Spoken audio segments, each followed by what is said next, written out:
Hey everyone, welcome back. It's almost Christmas. Got your shopping done? Alright, so today's discussion is do you need to spend the extra money for expensive beefy axles? I don't think you do. Why spend the extra cash when you could be spending that cash on other shit? So I have a 2016 Polaris scrambler. This will also work for the 1000 Sportsman and Scrambler and whatever else is out there that Polaris makes. Currently, I'm running equivalent to factory axles. So they are called Broncos. They're fairly economical. They're about $140, and I am running heavy tires and a lift, and I've got over 2,000 kilometers on this setup. And I haven't blown any axles. These guys that are running, they're saying that you need to change your axles. I don't think so. I think it's BS. But this is my opinion. You can do whatever you want. This is my setup. I'm going to run it. And I haven't had any issues, so I'm sharing it with you. So I'm running Bronco shocks. The only reason, or shocks, Bronco axles. And the only reason why I changed them all out is last year when we were playing in the snow, I stripped the splines in this rear axle, and it was inside the diff.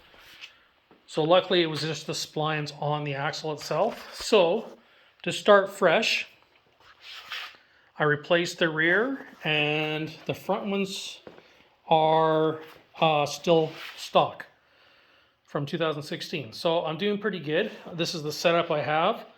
2-inch prefix lift kit and the 29.5-inch Outlaws. Everybody knows they're super heavy, and the steel wheels.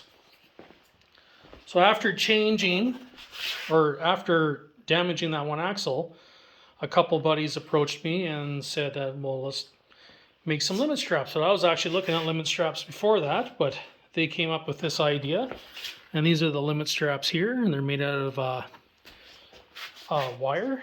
And, they've been good. I have maybe 1,500 K on this setup, and I haven't broken anything. And if you've ridden with me, watched any of my videos, or know me personally, I'm fairly hard on this quad, and mud and water, I haven't had any issues.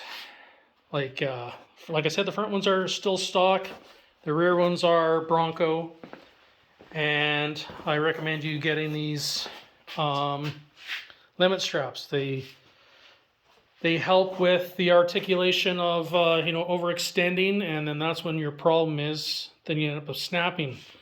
I don't think you need to go and buy super expensive ones. Like, there is all balls, they're about $260 a piece, and then you can go to Rhinos and and then crazy amount of money. So I don't think you need to. So that is my opinion, my review on this quad and my setup. I don't think you need to spend the money. Run the stock axles. They're cheaper to afford than replacing the front diff. $1,500 for a bare diff. That's crazy. So anyways, do you guys have any questions? Want to discuss this? Let me know. Please comment, subscribe, hit like, hit the bell, and I'll see you in the new year. Merry Christmas.